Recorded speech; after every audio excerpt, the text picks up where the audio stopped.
The year is 2004.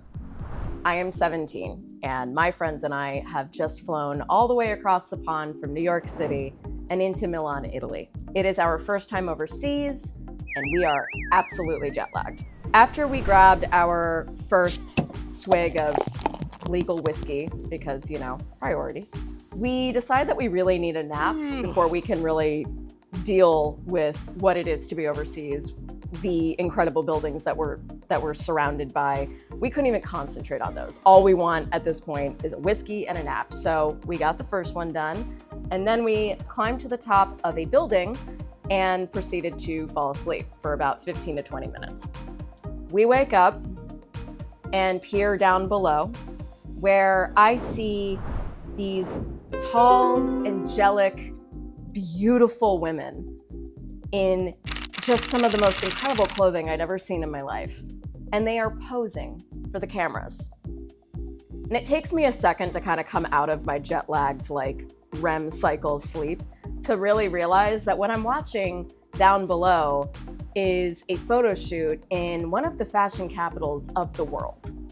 Now, when I was younger, I was from a smaller town. I didn't know anything about fashion. I really didn't care about it. I actually kind of looked down on it as just sort of a girly girl, dumb thing to be into because, I don't know, I drank the Kool-Aid and listened to the bullshit that would insinuate that you can't be into fashion and also be smart. So I just kind of looked down on it as a younger girl. But watching these women kind of changed my mind about it because I realized that, first of all, photo shoots are a lot of work. And also, these incredible pieces of clothing were sculptures. It was wearable, sculptured art. And I just remember that moment pretty clearly in my head. And it was unexpected because, like I said, didn't really have any interest in fashion leading up to that moment. Less than 24 hours later, we are wandering through the Duomo di Milano. So the Duomo di Milano is a 14th century cathedral in Milan, and it is unlike any church I had ever seen in my life. It looks like a castle, and it's just this mass of marble and granite and stained glass and metals and buttresses, and it's just this really, really ornate, cool looking building. And I remember walking through it just thinking, this must be what princesses back in the day felt like, wandering through what at that point was the closest thing I'd ever been to a real castle. Disney castle obviously doesn't count. I'm walking through and I'm taking in the Duomo, and I remember thinking of how beautiful it was. And again, I pictured myself like a princess walking through the hall. And the irony of that is about 7 years prior to me being there, almost to the day, an actual princess was walking down the exact same place I was in at the Duomo. And she was accompanied by royalty of varying types. Real royalty, like her, Hollywood royalty, and rock and roll royalty, and fashion royalty, just the who's who of the late 90s. And they were all gathered, clad in black, to mourn a incredibly important person in the fashion world. He was a brother, he was an uncle, he was a life partner, he was a friend, and he was an absolute legend. And that person is Gianni Versace. So Gianni Versace, from the early 1970s all the way up until his death in 1997, totally and completely revolutionized fashion. The man was just an absolute genius. And he is credited with a number of things, one of which is actually the advent of the supermodel. He brought sexiness and color and vibrancy into the fashion world in a way that had never really been done before. He was friends with celebrities, he was friends with people of all walks of life, and you don't get much more gold-gilded than him. You can't even think of the name Versace without picturing the classic gold Medusa's logo. And he left a mark, and his death shook the world. He was gunned down in the street, as his sister Donatella would later say, like a stray dog. And so in response to that, Donatella pulled every string the Versaces had, and there by that time were many. And she basically decided that in response to how he was so cruelly murdered, she would throw him a funeral fit for a prince. And so, welcome back to another episode of Crown Gilded and Screwed. My name is Cara May Adamo, and today we are covering the life of Versace. We're going to cover his early days in Calabria, his meteoric rise to fame in the fashion industry and throughout all types of celebrity, along with his unfortunate and unlucky demise, and what the aftermath of that was. Gianni Versace was born on December 2nd, 1946, in Calabria, Italy. In order to really get how he came to be and why he kind of struck at exactly the right time, you have to consider what was going on in the world right before his birth. So about 3 years prior to Gianni being born, there was still a world war going on. And Calabria was under Mussolini's rule. So once the war ended, literally right before Gianni's born, there was a bit of a communal release and a societal shift from war-torn Italy to this sort of renaissance culturally of people who were just so glad to have survived, glad to be alive, and it was all about rebuilding and moving forward in your life and sort of celebrating, even the ability to stand out in the sunlight because of everything that the entire world had just gone through. So when Gianni's born, that's the culture in Calabria. Yes, it is still in ruins in some respects. Yes, it is still a place that is poor. It's not necessarily built up like the rest of the world. They did not benefit financially quite as much from World War II as perhaps the United States and other parts of Europe did, but it is in a state of progression and rebuilding. And that is how he's brought in to life. Gianni is the son of Francesca and Antonio Versace. You could not have found two more different people that were incredibly in love with each other. Antonio was always working really hard to make sure that he was making ends meet. For a long time, he would take a cart and deliver coal to all of the neighbors in his city. Eventually, he moves on from coal to gasoline, and he builds a little bit of a business. So he starts with almost nothing when he marries Francesca, but he really does what he can to provide for his family. Francesca, who by the 1940s would have been in her 20s. She was born at a time when women really could only do certain jobs, especially in Italy.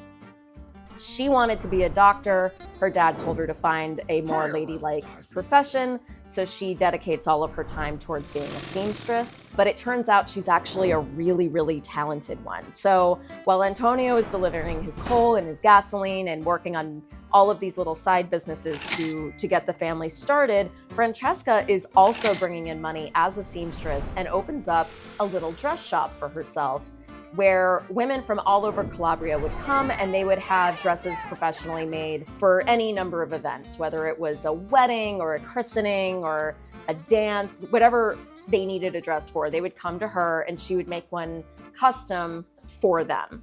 She became pretty well known for this, and actually women would come pretty decent distances to have Francesca make them a dress. She focuses on that and they start to have children. First they have Santo, and Santo is Gianni Versace's older brother. Santo takes after his father quite a bit. He is an athletic guy. He's on the taller side. He really is daddy's little helper. He helps him with the coal runs. He learns the business side of things from his father. Then you have Tina. Tina was a little girl that Francesca doted on. And then you have Gianni. Now, Gianni is absolutely enamored with his mother, and he plays a lot in the dress shop. He tries to run little errands. He's sort of like the little prince of all the seamstresses that worked for her. They would give him treats and they would let him play with the scraps of materials on the floor. And it really is kind of like the perfect breeding ground for essentially what would become one of the most amazing fashion designers of our time. He's not a particularly studious kid, but he's pretty smart. He's just incredibly creative and very artistic. Now, Santo and Gianni will talk about this time throughout their lives as being just this really wonderful, happy period in the family's lives. The parents were always dancing together with live music playing in the square. They would go for gelato on the weekends, and they just had a very happy childhood. The Versaces also gradually start making more and more money. Between Francesca's incredible talent and dedication to her work and reputation for being a very professional, hands-on seamstress who will like show up to your wedding to make sure that everything looks right down to the detail, to Antonio's ability to just really crank out work and he's wise with his money and where to put it and how to buy property and all of that, the Versaces gradually grow throughout their childhood into sort of a middle to upper middle class family. They're not millionaires necessarily, but they're not broke either. Like they're doing well. Now, the family does have a really nice, blissful time all the way up until Gianni is a little boy and they go to a festival or a carnival. And what ends up happening is Tina, his sister, falls and she scrapes her knee. Now, that shouldn't be a really big deal, except you have to remember that this is the 1940s to 1950s. So it was a bigger deal to cut yourself. She scrapes her knee, they take her to the hospital, and she's given medicine. Unfortunately, she's given the wrong medicine, and she ends up getting tetanus. So Gianni and Santo are sent to stay with their uncle for the night while they try to tend to Tina. For whatever reason, Gianni had some sort of a sixth sense that something was going wrong with his sister. And even though he's very young at this point, he escapes his uncle's house and he runs up to where his parents' house is. And he opens the door where he finds an open casket of his sister Tina still wearing her party dress from the night before. She unfortunately died, like almost immediately. This shook him very, very young. It completely wrecked the family. Their mother was essentially like incapable of functioning for quite a long time, understandably so. Eventually, they do actually pull out of it, and the Versaces go on to have another child much, much later in life, Donatella. Donatella's name is actually translates roughly to gift. It's kind of an open secret that she's essentially like a replacement for her sister. Like, she has gone down in history to say she always felt that she was the replacement daughter. As true as that may or may not have been, I will say Donatella is absolutely the apple of everybody's eye in this family. Everyone channels all of their grief and all of their misplaced love into Donatella, and they spoil her from the moment she can walk. Basically anything she ever wants, she can get, and that includes from her older brothers. And that's a dynamic that continues on throughout their lives. But at the time when they were young, it went so far as if Donatella spent all of her allowance, they would give her more money. Like, that was kind of like the gist. So as they're growing up in this shop, again, Santo is working with his dad. He's older, he's going to school, he's very studious, he's kind of an athlete. He's sort of like the guy's son. Gianni is smaller than his brother, and he's kind of not interested in anything having to do with sports. He doesn't really care about dating. He's just really into sketches and playing in the shop.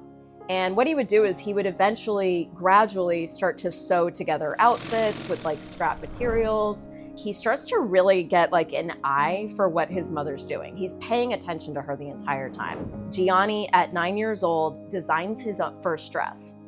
He sketches it out, and it's this pretty simple blue floor-length gown that's off the shoulder.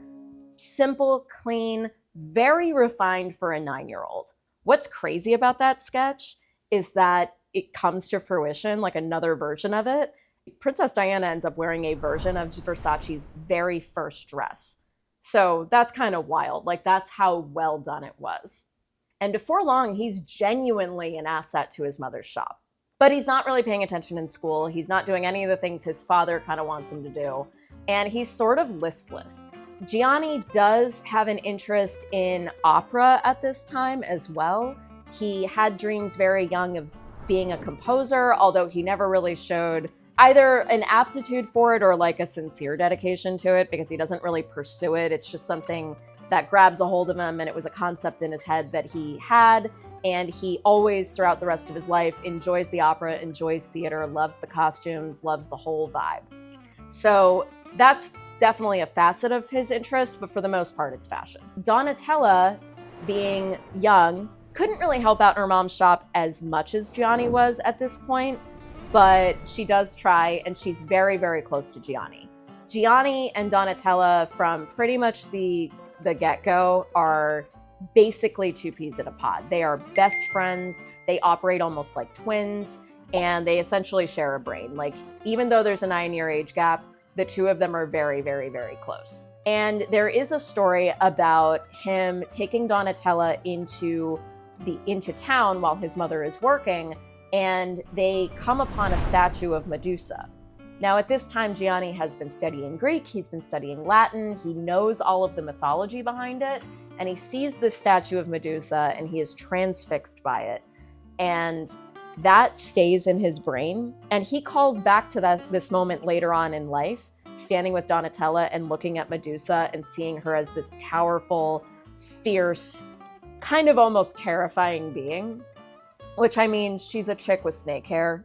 She's a bit terrifying and edgy. That day becomes the reason for why he chooses it to be his logo later on in life. Donatella's there the entire time. Like, she's there from the onset. And as she gets into her preteens, he starts to sneak her out of the house, and they start to go to the disco together, and they start to smoke cigarettes and do all of the things that kids were doing, that maybe older kids were doing, Donatella would be doing way before her time, because her brother would take her. So by the 1960s, you have Donatella trailing after Gianni and sort of just being his like kid sister that's kind of allowed to be flighty, allowed to be a little irresponsible, but definitely like grounds him in a certain way. She also is very handy because this is the 1960s in Italy, and Gianni Versace is gay. So it's a little bit more forgivable, he discovered, to not have a girlfriend on his arm all the time if he had his kid sister with him, because it was like they were just hanging out instead of he's roaming the streets by himself and not dating. So there was a little bit of a thing where she was the only person for a long time that like officially knew his sexuality, and she just covered for him, essentially. Gianni starts to design more and more in this time frame, and now he's starting to design for his sister. For the longest time, Donatella basically was essentially like a walking model for him. Now, she's a Sicilian girl, so she's short and she's curvy. She was always thin, but she's short, she's got thick athletic legs. She doesn't necessarily look like a traditional model, but she could wear high heels and she would always doll herself up. She was always one for dramatic makeup, dramatic accessories, and Gianni ate it up. So he would design for Donatella and he would style her. He is actually the reason that Donatella, for most of her life, has dyed her hair platinum blonde. She would tease it out. She would always have just this really cool, edgy flair to her. Most of that was designed by both her and Gianni, and he just viewed her as his muse. He often would say throughout his life that Donatella was, in his mind, the ideal woman. And again, he's gay, so it's not creepy. It's him literally just with appreciation looking at his sister and going, she's the ideal. I mean, I love my sibling. I don't know that either one of us have ever called the other one the ideal, but it just gives a sense of how truly close those two were, despite the fact that they would bicker like any siblings would, and would continue to bicker throughout their entire lives. Donatella would notoriously breeze into her mother's shop, grab a couple of pieces of fabric, hand it over to one of the seamstresses or her brother, and say that she wanted a new bikini that day, or she wanted a new jacket that day, or a scarf. And they would just make it for her on the spot because she was the boss's daughter. And I don't know, Donatella just always got whatever she wanted. Despite being kind of given everything, Donatella was also notoriously very, very giving. If any girl in the shop, whether it was a customer or a seamstress or whoever, would like admire something she was wearing, she would take it right off and just hand it to him. Whether it was earrings or shoes or whatever it was, she'd just gift it to somebody because she was always a generous person. Both her and Gianni learned that from their mother quite a bit. So life is going well for all of them. The family's getting more and more wealth under their belt. They move into a very nice, large flat in a very desirable part of town in Calabria. And eventually it gets to the point where they're looking around and they're going, all right, what's Gianni gonna do with his life? So this brings us to about 1970, 1971, and they didn't really know what Gianni wanted to do. By some accounts, he was not doing the best in school. He dropped out of either high school or college. I've seen reports on both, but either way, he just didn't really, he was kind of listless. He just was always in his mom's shop. So she gives him a little studio off to the side of the shop, and she says, listen, you can sell the clothing. You can design, you can sell, maybe you can own a shop like mine, since this seems to be the thing you've always wanted to do. So he takes it and he runs with it, and he does pretty well with it and starts to get a little bit of a name. He thinks very much the way that his mother does, where like, if a girl comes into the shop and she wants a wedding dress done, he's gonna show up with Donatella and they're going to dress her for her wedding. They're going to do the final touches, sew some detail work onto the dress, etc. It's always a very custom, very personal, very warm and welcoming environment. And that's something that they got from their mom, and they instilled it in what they were doing. And it becomes kind of like the brand concept, basically. So eventually, though, Calabria is kind of a small town, and Gianni had big dreams. He did not want to just be in Calabria, no matter how comfortable the family life was there. And as much as he loved his mother, and as much as he loved his father, and he loved being around his sister and his brother, he wanted to see what else was out there for him. So now here's where we get into what fashion was doing at the time, because we are in the early 1970s, in the middle of a cultural shift that changes absolutely everything.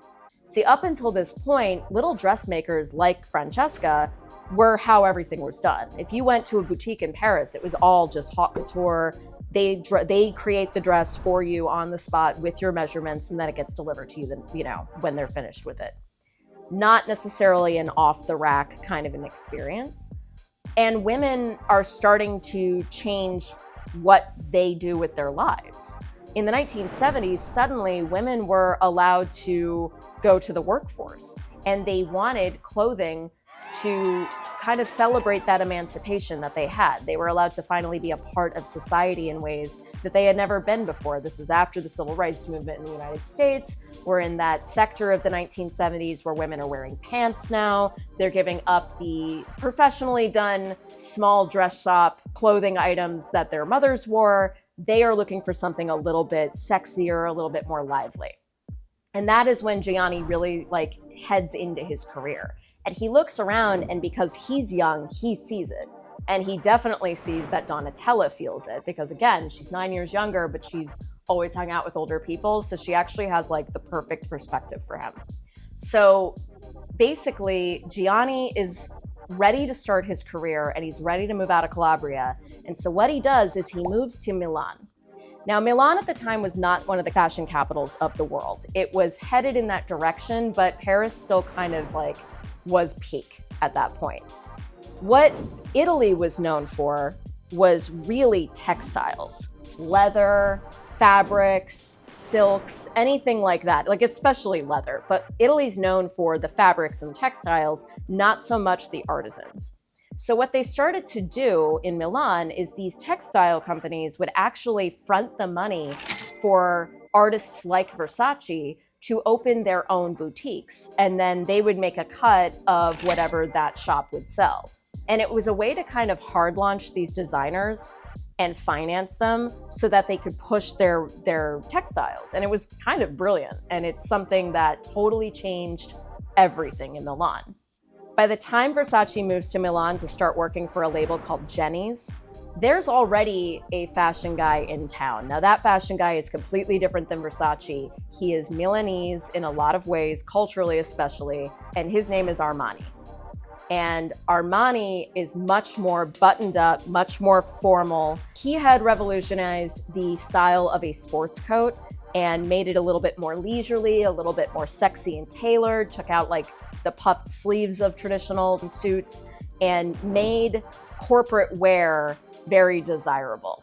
And this is incredibly popular in Milan, but it's also very popular in the United States because women in the United States are going to work and they're looking for something that's going to make them look and feel more respectable in the office. So Armani has a foothold in the United States and in Milan at this time, as do a number of fashion houses that have been there for a while. So Gianni comes in and he's got this Calabrian accent, he's got a laid back sort of Southern lifestyle to him, and he's absolutely unlike anything that is generally accepted in fashion in Milan at the time. And that creates a little bit of a struggle for him because all of the clothing he wants to make is a celebration of life.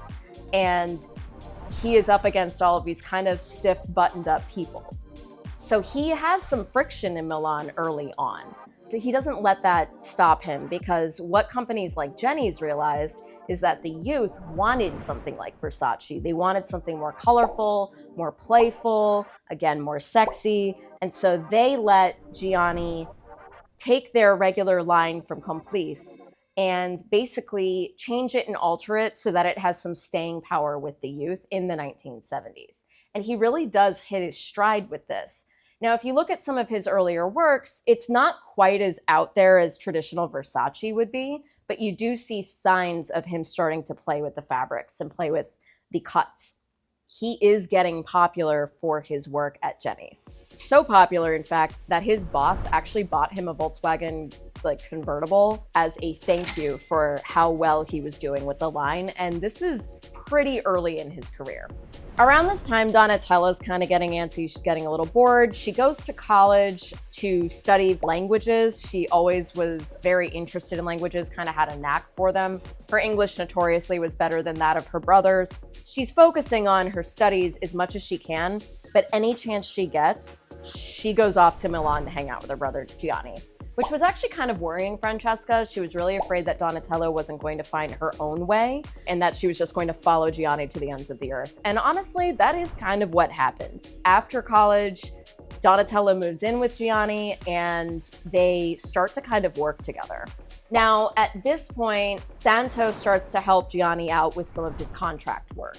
Anytime he wants to renegotiate his contract at Jenny's, anytime he wants to take on other contracts with other brands, he calls on his brother Santo, who at this point has a finance degree, and Santo starts to do a lot of the business negotiations for him. And here's where we start to see the three of them really sort of falling into their place in the company, and they start to push each other forward. Eventually, Santo does actually end up moving to Milan, and now all three of them are in Milan, and Gianni is designing, Donatella is advising and helping, and Santo's doing a lot of the business stuff. He is now working around the clock, but he's completely revolutionizing fashion at this point for Milan. He doesn't really have a foothold in the States yet. Speaking of the States, around this time, on the other side of the world in California, a little boy is growing up. Now, this little boy is half Filipino, half Sicilian. His family moves into a neighborhood that is a little bit a cut above maybe the rougher sides of town where he's from. They are not necessarily wealthy people, but they are able to make ends meet. His parents instill in this kid quite a sense of appearances are important. And this kid's name is Andrew Cunanan. Basically, his parents wanted to give Andrew the absolute best things that they possibly could, much like the Versaces did. They do struggle a little bit more than the Versaces do, but they are providing a childhood for Andrew, and they work their asses off to send him to kind of a higher end school. Andrew is a little bit of a class clown. He's incredibly good looking, and he's very charismatic, and he's also brilliant. Like, he is a certifiable genius, and he's bored, and he's really ashamed of his family's kind of humble background. So what Andrew starts to do pretty early on, around this time in the 78, 79, 1980s range, is he starts to make shit up. And by that I mean he makes up what his dad does for a living. He makes up things about the family's finances. He gives the impression from the onset that he is very well-to-do, that he comes from money, he fits right in with all of these rich kids in his school, and For the most part, his classmates have, even in later on in life, said that they never really understood anything about Andrew's life to begin with. Like, they knew what he would tell them, but they would never be invited over. So Andrew is very cleverly starting to thwart any suspicion that his family is lesser. And this is a personality trait that continues on throughout Andrew's entire tenure at his high school. By 1987, he graduates, and he sort of ominously has this yearbook quote in French that translates roughly to, "After me, the flood." That's his quote in his high school yearbook, which is attributed to Louis XV. Kind of not the normal thing a high school student puts in his yearbook, but that's the quote, which is pretty creepy. He was also voted most likely to be remembered, which again, crazy foreshadowing and very, very off-putting. But that's basically like Andrew's humble beginnings and where he starts and what his personality's doing at the time that Versace over in Italy is just skyrocketing into fame as a fashion designer. Basically, he starts making waves, especially in the 1980s. The man may not be a rags to riches story, but he is certainly like a meteoric rise, and he deserved it. He would walk around with a notebook in his back pocket to write down every little thing. He very notoriously would be inspired by anything. Sometimes it was a flower bed, sometimes it was just what a woman was wearing at a cafe. Whatever it was that he happened to see in the moment, he was constantly sketching, constantly writing down notes, and immediately translating those into clothing. So the man is working around the clock. He's an absolute notorious workaholic. He's also very popular. Gianni is kind of famously known to be a very happy, sweet, almost innocent personality. Yes, he was kind of a hard-nosed, Sicilian like workaholic when he needed to be, and I can say that because my family is Sicilian. Trust me, it's in there. There's an intensity to that, and it can be a lot. But the flip side of it is the happiness is there too, and he's very lively, he's very fun. He doesn't really drink very much, but he likes to throw parties for his friends. So his apartment is always filled with models and photographers and journalists. As he's getting more and more popular, despite the fact that he himself is a relatively reserved person, he's able to be very gregarious when he needs to, and Donatella also is like that. So the Versaces are establishing basically like this sort of warm, glowy, colorful, very Southern Italian brand in the city of Milan. Eventually, they do open up a little boutique at the Villa da Sbriga, which is basically like a world-famous fashion mall, essentially. And that store does very, very well. They also start to branch out not just into fashion, but they start to do fragrances. Very early in the brand's kind of genesis, they do a lot of things. They get into furnishings, they get into accessories. Versace is everywhere. Unlike a lot of other brands, Santo made sure that they had creative license over basically everything that had their name on it, which allowed them to sort of maintain the integrity of the brand through and through, even in the early steps of the 1980s. Eventually, they start to make a lot of goddamn money. And Gianni notoriously loved to spend money. They start to buy properties, they buy mansions, eventually they buy a property over on Lake Como.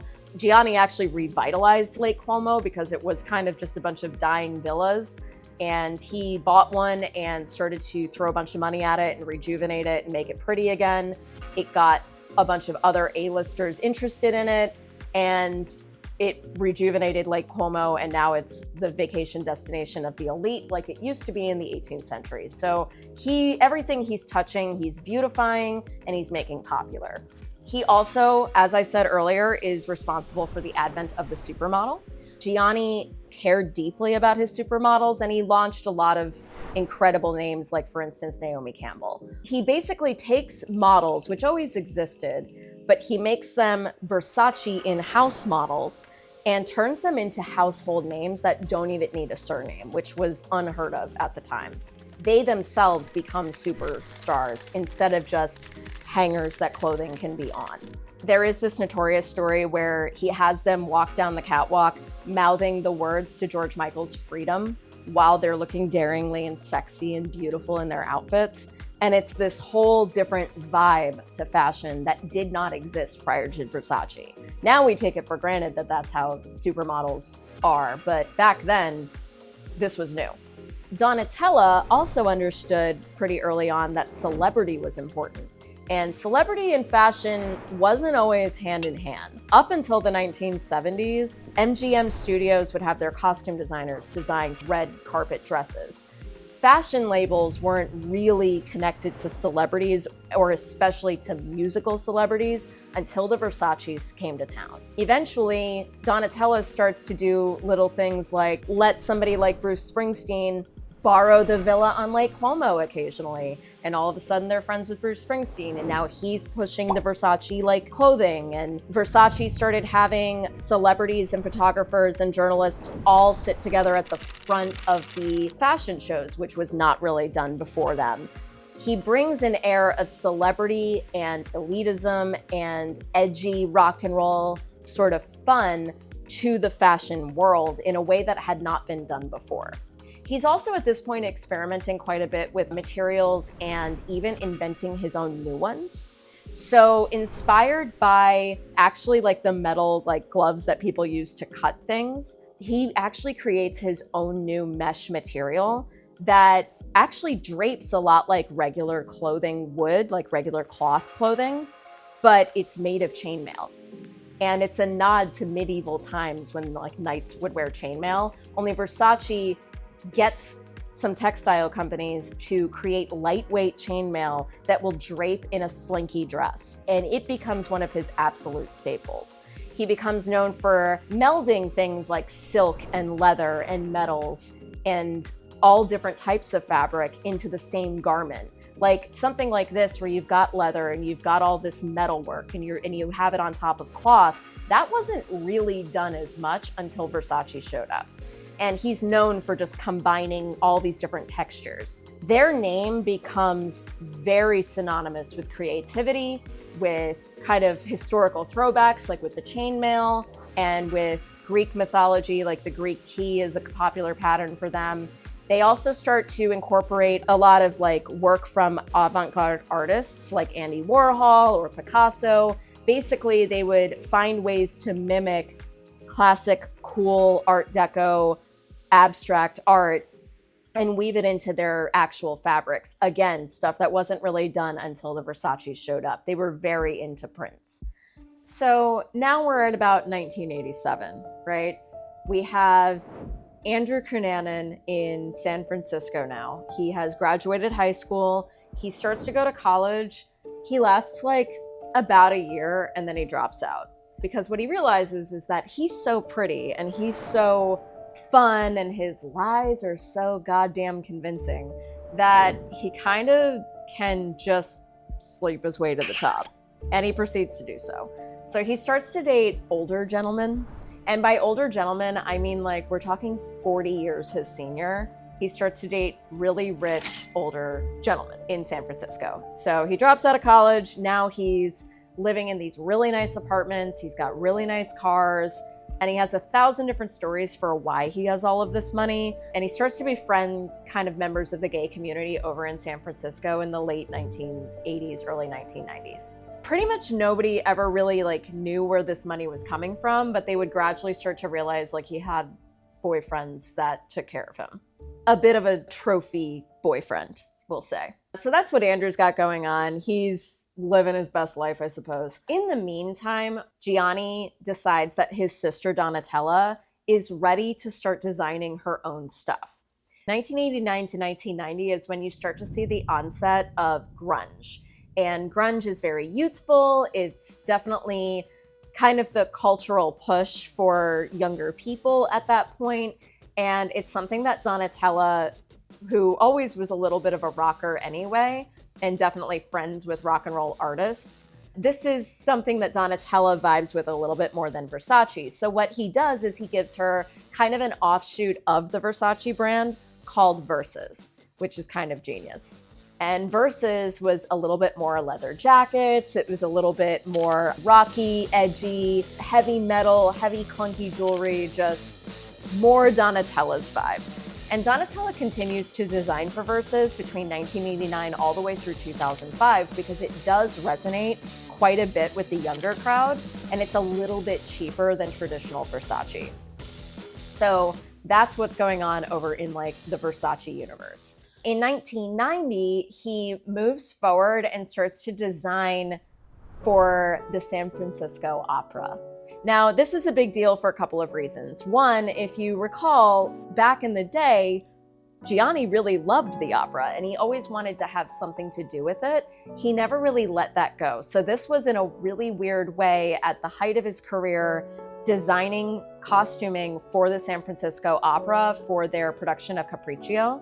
Was sort of him coming full circle and being able to take a nod to that part of him that he hadn't really been able to explore before. He really loved designing for the opera. He had already designed for the Paris Opera, so this was a really nice extension of that side of his personality. Now, the other reason why this is kind of key is guess who lives in fucking San Francisco? It's Andrew goddamn Cunanan. And this motherfucker is also allegedly at the opera. Now, I'm going to say allegedly because according to Cunanan and Cunanan's friends, this is where he meets Versace for the first time. There is a fictionalized retelling of the Versace murder and Cunanan's crime spree, and it involves a scene where they are both at the opera house having a very intimate conversation on stage where Cunanan is sitting there and telling Versace he wants all of this. He wants to be great. He wants greatness. And Versace, being a bit older than Cunanan and obviously much more successful than him, is sitting there sipping champagne, which is very much creative license because Gianni did not really drink.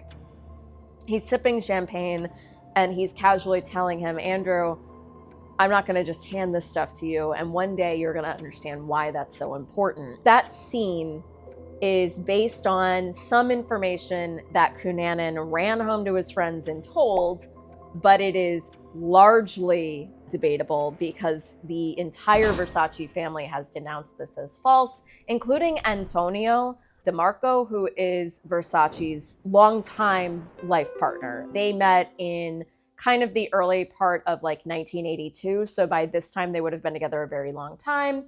He was around Versace all the time. They were thick as thieves. They were the absolute loves of each other's lives. According to Antonio, this never happened. There also really isn't a lot of evidence that it did. Now, I don't know where I stand on whether or not it happened because, I mean, maybe not that exact scene, but I can imagine them maybe like crossing paths in San Francisco. If this would have actually happened, it's always possible they could have brushed shoulders at a gay club over in San Francisco, but it would definitely not have been the kind of dramatic, personalized moment that is created for the screen. Now, that show is actually great. They tell you right off the bat that they take creative license. It is brilliantly acted. I do recommend watching it for entertainment value, but do know that the entire Versace dynasty has denounced the show, as did Antonio himself. So take it with a grain of salt, but if you do want to watch it, it does exist. But going back to actually like this alleged meeting, this is key because this is where Andrew, regardless of whether or not this actually happened, this is where Andrew starts to talk about Gianni a lot.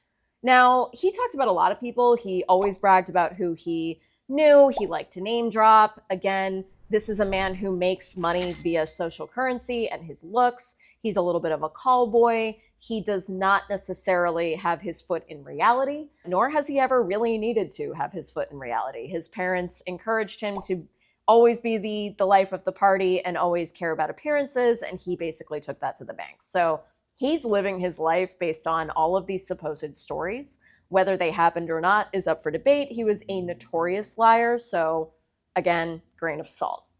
Regardless, Gianni is designing the costuming for the San Francisco Opera, and he really thoroughly enjoys it, and for most of his career really loves to design for the stage. Because if you look at most of Gianni's work, it's theatrical, it is dramatic, it is a celebration of life. He wanted everybody to just see that in his work. It's that Southern Italian just zest that was coming out of him. And that largely informed most of his pieces. So of course, the opera and any other sort of theater, any sort of ballet or rock star, collaboration, all of that really, really vibed with the sort of thing Gianni was more or less pushing. In 1992, we have a couple of really major shifts in Gianni's life. Number one is he befriends Elton John. So Elton John notoriously loved Gianni's clothing. Elton John obviously was a very flamboyant gay rock star. He was known for buying hundreds of thousands of dollars of Gianni's works in the early 90s, late 80s, sight unseen. Like he would just buy out the entire collection.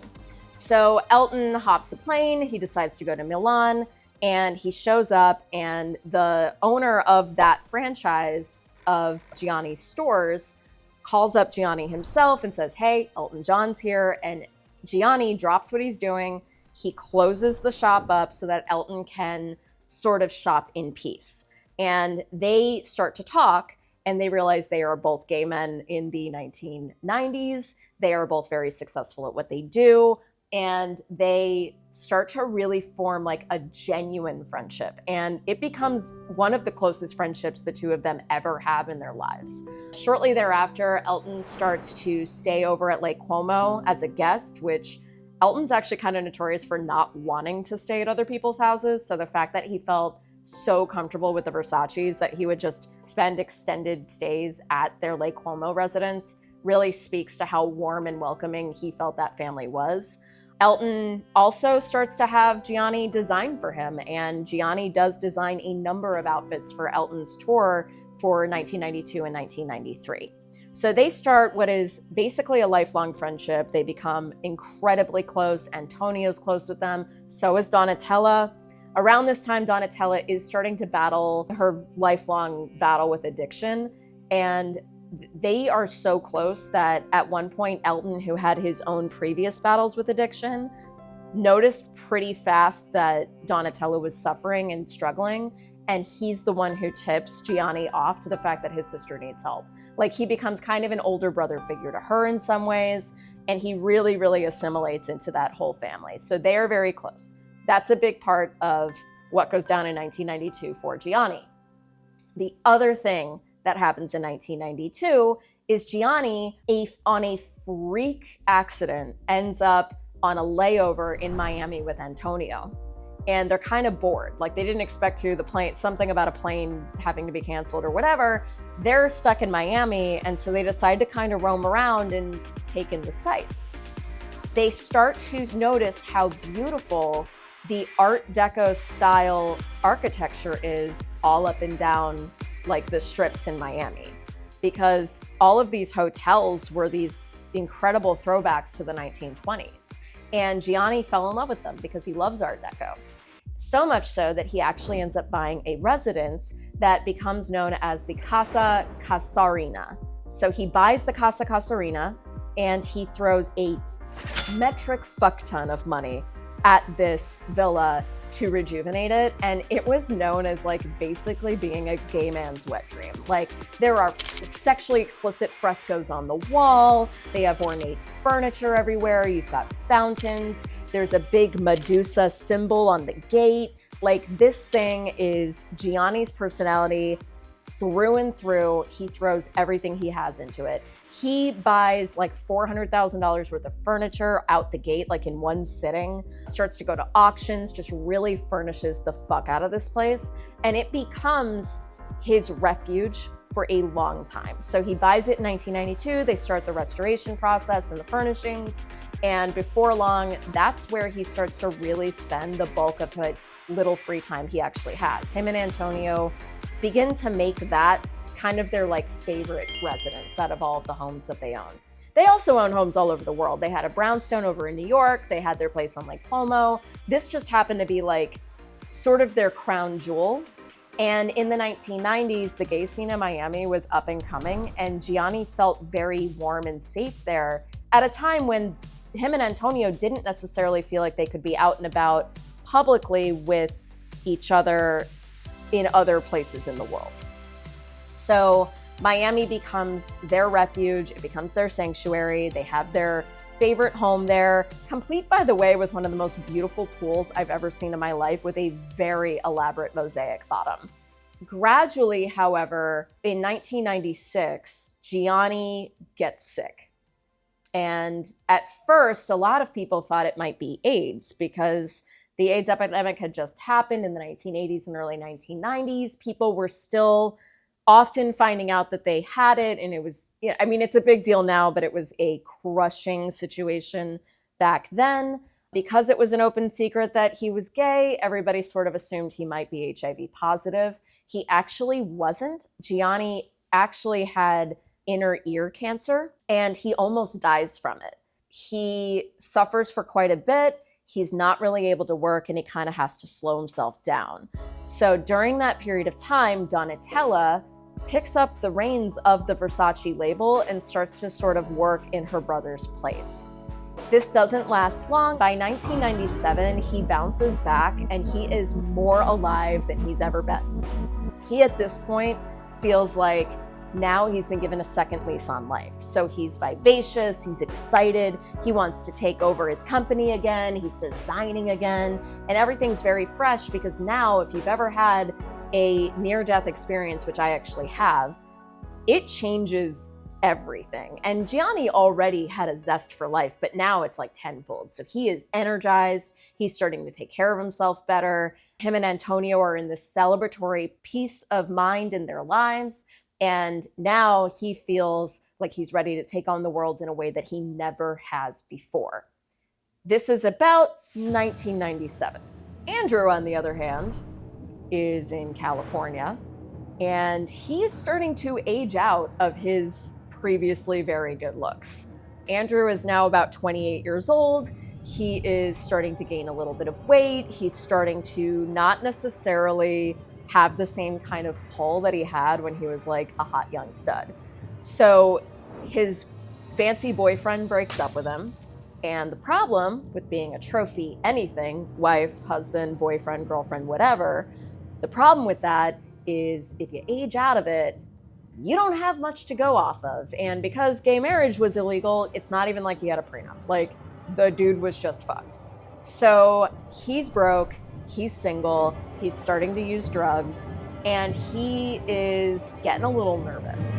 So Andrew obviously has always had a bit of a screw loose. The motherfucker was just living in a fantasy world, and that fantasy world was starting to crash the hell down around him.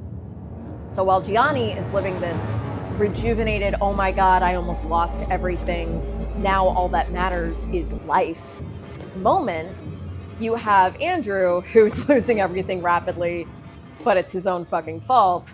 And because he's never earned anything in his life, now he's blaming everybody else, because that's what people do when they've never earned anything for themselves. So Andrew starts to have what had to have basically been an absolute nervous breakdown. So at the time, there are two men that Andrew knows. One of them is a friend of his named Jeff Trail. Jeff Trail is a former veteran. He is a gay man, and he is living in San Francisco. They are both friends with a man named David Madsen. Now, David Madsen is an architect. He's a good-looking guy. He's very successful. He's very talented at what he does. Him and Jeff are good friends. Andrew is friends with Jeff. Andrew is in love with David. Absolutely in love with David. And honestly, like, if you look at David, I don't even blame him, because the man looked like a walking Ken doll. So he's in love with David, talks about him like he's his like love of his life. Here's like the thing though, they barely went out for like a couple of weeks to maybe a couple months. It's not like they were together. Not that the following events would rationalize that, even if they were, but like, put in perspective that like this is supposedly like the love of this dude's life, and like they barely dated, like stage 5 clinger, like just not a good vibe. Jeff Trail and David end up moving to Minnesota. Now, they supposedly only moved as friends. It is insinuated in that show that maybe they might have been a little bit more than friends. Doesn't really matter, because neither of them were with Andrew. But Andrew's just like losing his fucking mind. So now he's broke. He doesn't have his fancy cars. He doesn't have his fancy like place to live. He doesn't have his, boyfriend paying for everything. He's kind of out of options. And allegedly he might have even believed that he was HIV positive at this point. I don't know if he actually believed that, but there were rumors that he may or may not have thought he was. So either way, the dude is at the end of his rope, and what little psychological, strength he might have had is shaking really hard. And he is overwhelmed with jealousy over the fact that Jeff and David have moved away to Minnesota and seem to be sort of thriving. So now we're in the spring of basically like 1997. Gianni, like I said, over in Italy, he's chilling, living his best life, really, really excited about a lot of things. He is prepping for this incredibly big fashion show over in Paris, and him and Donatella, per their usual, are fighting like cats and dogs, but that was kind of their love language, which, let me tell you, Sicilian families kind of is your love language. It's the way of our people. We fight. We fight for fun. Basically, what they're bickering about is like Gianni wants to take over the fashion show, and he wants he's such a over-the-top perfectionist and always was, that he's starting to micromanage. But Donatella is sitting there for the last year or two, I've been basically keeping this bitch afloat. I know what I'm doing. You need to chill. They're having a bit of a dick measuring contest with each other, but it just happens. By this time, Donatella's husband, Paul Beck, is used to it. He just blows it off, leaves the room, lets them fight. Antonio also kind of shrugs it off. Antonio never really gelled with Donatella to begin with. Donatella did not necessarily love sharing her brother's affections. So Antonio and Paul Beck would just nope the fuck out and leave them to bicker and fight, because it would never really amount to much if they tried to involve themselves. So anyway, so they're fighting, they're bickering, but they're planning this fashion show. And they also kind of enjoy the bickering. So it's not that serious, they're doing their thing. So Andrew, while they're planning their fashion show in Paris, Andrew is just a nervous goddamn wreck. So he decides to pay Jeff and David a visit in Minnesota. This is where the story gets a little cray. And by that I mean Andrew's insane. So Andrew shows up, and the details of how this all goes down, a little fuzzy, because, on the one hand you've got the show, and on the other hand you've got what you can read about in books. The long and the short of it is, at some point, David, Jeff, and Andrew are all in David's apartment, and Andrew takes a fucking hammer and beats the shit out of Jeff Trail until he's dead. Escalated, beat the man with a hammer, a claw hammer. Bit dramatic. A little bit after that, basically he takes David with Jeff's gun, takes David and runs for it after rolling Jeff up in a carpet in David's house. So by the time David's coworkers get a hold of his landlord, because he doesn't show up to work that day, and that was very unlike him, by the time this happens, they've already made a run for it with and David's dog is in the house, but that's it. They ditch the dog, and they make a run for it in a car, and David is at gunpoint in the car with Andrew. The landlady finds him, finds Jeff, sees that he's a dark-haired man, which is the only thing anybody remembers seeing David with, a different dark-haired man, and they put two and two together, and they call the cops, and now the cops are looking for David, thinking that David has beat the shit out of Jeff Trail in a lover's quarrel or something and is on the run. Nobody realizes that Andrew Cunanan's involved. It isn't until a little bit later that they catch on, oh, David's a victim. 2 days later, David is shot point blank, again, off in the middle of nowhere, is shot point blank in the head, and Andrew's nowhere to be seen. So now he has killed two people, Jeff and David, separate of each other. I don't really even understand what the point of taking David elsewhere. You could have just shot him in the house, but regardless. The good part of the story is the dog ends up okay, but Jeff and David unfortunately lose their lives. It's freaking awful, because neither one of these people had this coming. So now Andrew is on a run. He's also out of money. So Andrew goes to a place in Chicago, and he calls up this millionaire real estate mogul named Lee Miglin. Now, Lee Miglin is married, but he's swings in a couple different directions, one might say. He is married. His wife is away on a business trip. He stays back and he has Andrew over at the house. I will not get into the crazy details about what ends up happening to Lee Miglin, but basically by May 7th, Lee Miglin is brutally tortured and murdered. His very well-known green Lexus, like he had a particularly interesting looking Lexus, is also missing. So now the Lexus is missing and Andrew is now on the run, and now he has killed 3 people in a small period of time, which technically classifies him as a serial killer. So now Andrew is a serial killer and he's on the run in Lee Miglin's Lexus. The way that they figure out where the Lexus is the fucking dumbass makes a call, like doesn't rip out the car phone from the car, because this is like the late 90s. So if you had a car phone, first of all, you were balling out of control. But the car and the car phone were like one and the same, so they could like figure out where the car was at all times. So they make a call to the car to figure out where this car is. So now Andrew has to get rid of this car. So he drives all the way the hell to New Jersey and goes to a Civil War cemetery where he spots William Reese, where he is a groundskeeper for the Civil War cemetery. And he shoots William Reese in the head. This is now May 9th, so it's 2 days after Lee Miglin, which was like maybe 5 days after David Madsen. So now he has killed his 4th victim. Now in New Jersey, he steals William Reese's truck and he drives it all the way down to Miami. So that's what Andrew's been up to. He goes on this crazy killing spree and kills 4 innocent people in a matter of basically less than like a month, like really a couple of weeks at the most. That's what's going on with him. Gianni is in Paris and he's bickering with Donatella, and more or less Donatella gets through to him and she's like, listen, I've got this. You've got some business shit you need to take care of. I have this. Get out of my hair. It will be fine. I will make sure the fashion show goes well.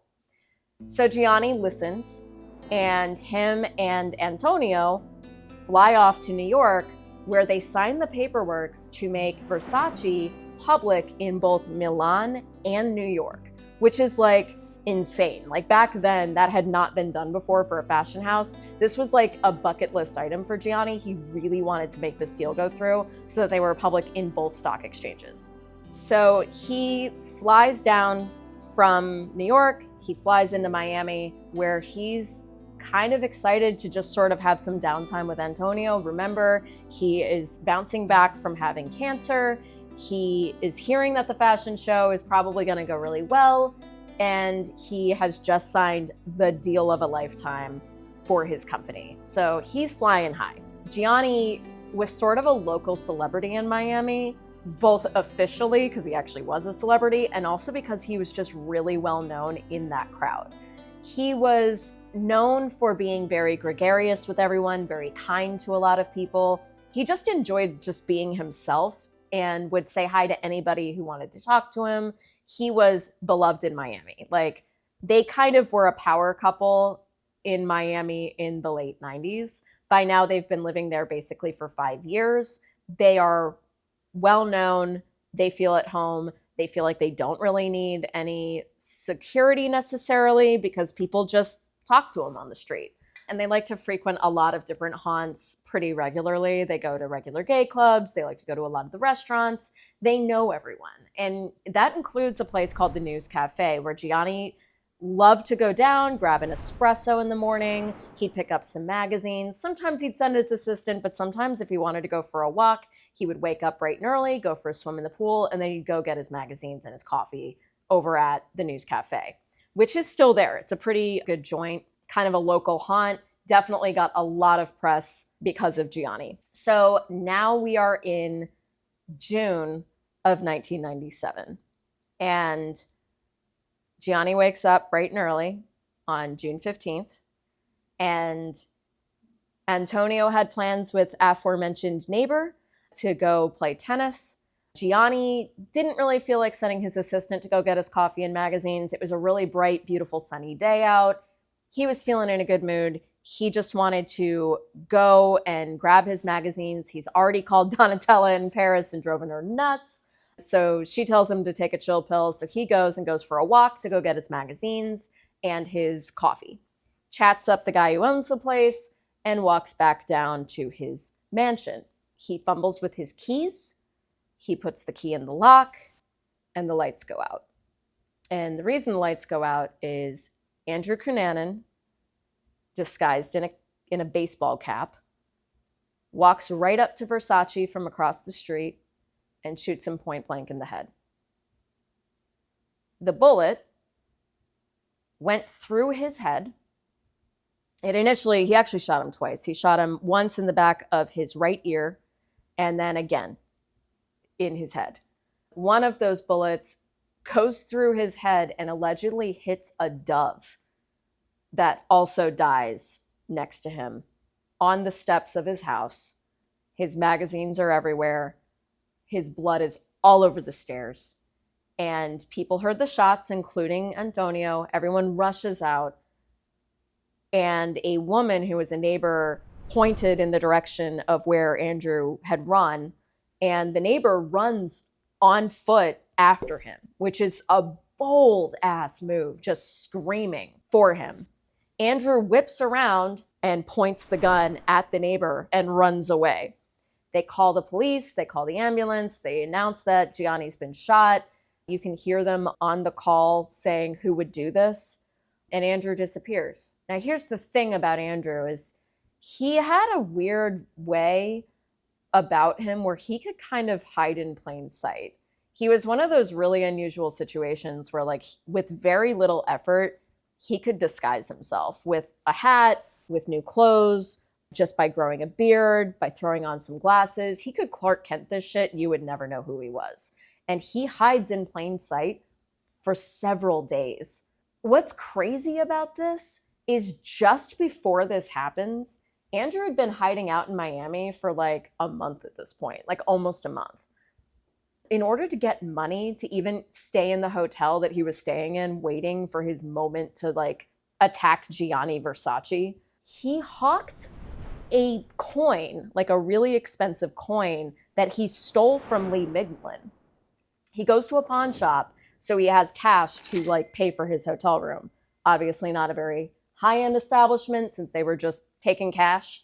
Now in Florida, legally, he has to present an ID and sign paperwork for this coin with the pawn shop. He does so, and out of nerves, gives his real fucking name. This whole time, he's been going by all of these different alias names. Even in San Francisco, he never went by like his real name. He had fake names all the time, like from the moment he left his parents' house. Now, all of a sudden, he's signing his legal name and he shows his legal ID to the pawn shop clerk. He's on the run for murder. He's now a serial killer. He's America's Most Wanted, 4 kills in a month, and he hawks a coin and signs his legal name. And the pawn shop has to provide that stuff to the police. Like anytime they take something like an expensive ass coin that seems a little sus that this kid would have, they have to give the paperwork to the police. They hand it to the police, but the dude who would normally like look over that paperwork is off duty for like several days, and it just sits on his desk. And he doesn't come to work until after Gianni's shot. Now, to be fair, there's no reason for why they would assume that he would be in Miami. He could be anywhere at this point. It's the 1990s. He can hide wherever he wants. People disappeared all the time. His last kill was in New Jersey. Before that, it was Chicago, and before that, it was Minneapolis, and he himself lives under an alias in San Francisco. They didn't have a reason to know that he would be in fucking Miami, of all places. But the paperwork said he was there, and they didn't check the paperwork because the guy wasn't around. And I guess, I don't know, they must have been short-staffed because no one looked at this paperwork to figure out who signed for this random-ass coin. It's such a like quirk of fate. And it's the kind of thing that like, had the dude even been on duty, they would have been like, oh shit, he's here. And none of this probably would have happened. Or at least the Miami part of the story wouldn't have happened. Unfortunately, that's not what happened. And Gianni Versace was shot, and he was announced dead before 10 o'clock in the morning on July 15th, 1997. For a little while, it's all of Miami's locked down. Nobody can find Andrew. Eventually, they do find him in a houseboat. They heard a shot in the houseboat, and that shot was heard around like 3:30 in the afternoon. By 8 p.m. that day, they chose to walk into the houseboat, armed and dangerous, so I guess I kind of get it. Andrew had shot himself, committed suicide, and he was already cold by the time they found him. That is the story of Andrew Cunanan, and that's where his story ends. Gianni Versace obviously mattered a lot to a lot of people, and his death was very sudden and very terrifying, and the end of a 5-person killing spree, 6th if you count Andrew himself. It was unheard of, it was unexpected, it rocked everyone, and Donatella got the call in Paris, and she actually didn't answer because she was annoyed at Versace because he had annoyed her earlier that day, bugging her about the Paris show. Santo then had to answer a second call, ran in, grabbed Donatella, told her what happened. She fainted. Eventually, he gets her up to her hotel, and she immediately thinks about her children who are in the next room watching cartoons. She tries to get tries to get to them before they find out from the television what happened to their uncle, who they were very close to. He was a doting uncle. He loved being an uncle. Unfortunately, she got there too late because she fainted, and the kids found out via TV. They immediately run to their mother, and they run to Santo, and they cry, and thus starts this whole thing of Donatella saying they gunned him down in the street like a stray dog. He will have a funeral like a prince. So Donatella pulls strings in Milan, which kind of shocks Santo because the Versaces never really felt super welcomed in Milan because, again, of the North versus South, buttoned up Milanese, posh, stylish stuff versus like the kind of crass Versaces. But eventually he started to sort of get it. It was that she wanted the Duomo. And that brings us full circle to where I was when I was 17, standing in the Duomo, imagining what it was like to be a princess, not realizing that 7 years prior, Princess Diana and all of the who's who of Gianni's life were sitting there mourning his death. Elton John was there, Sting was there, Armani showed up, even though those two kind of had this really crazy, toxic rivalry between the two of them. Like back in fashion shows back in the day, they would scream at each other. Like they were not necessarily friends. Even Armani showed up. I think he probably, in the end of the day, really respected Gianni, even though they were wildly different from each other. Obviously, Paul Beck and Donatella and their children were there. Santo was there with his wife, Christina. People from all different aspects of Gianni's life sat in the Duomo and mourned his death because a crazed nutcase decided to end his life very sporadically and kind of randomly. Nobody really knows for sure why Andrew chose to kill Versace. Because Andrew took the coward's way out and killed himself, nobody really will ever know. By the way, that's not necessarily me talking shit about people who commit suicide. I think that that's a really serious and complicated subject. But when you're a mass murdering fuckhead, you don't get my respect. So I will talk shit about it when it comes to him, because that is the coward's way out. That's not answering for your crimes. That's causing mayhem, causing pain, causing horror, and just getting out before anyone can call you out on it. The best that I can assume is that Andrew Cunanan probably wanted to be Versace in a lot of ways. He always wanted to be wealthy. He always wanted to be more. He was brilliant. But like a lot of brilliant people who don't realize their talent and don't put the work behind their talent, he was bitter. And he may have thought that he had HIV, although I will say that in the autopsy, it turned out he did not. So he literally just did that. I mean, not that that would have been a reason to do it, but he didn't even really have that as an excuse. He was just a dude who was aging out of a very cush lifestyle, and he didn't have a plan.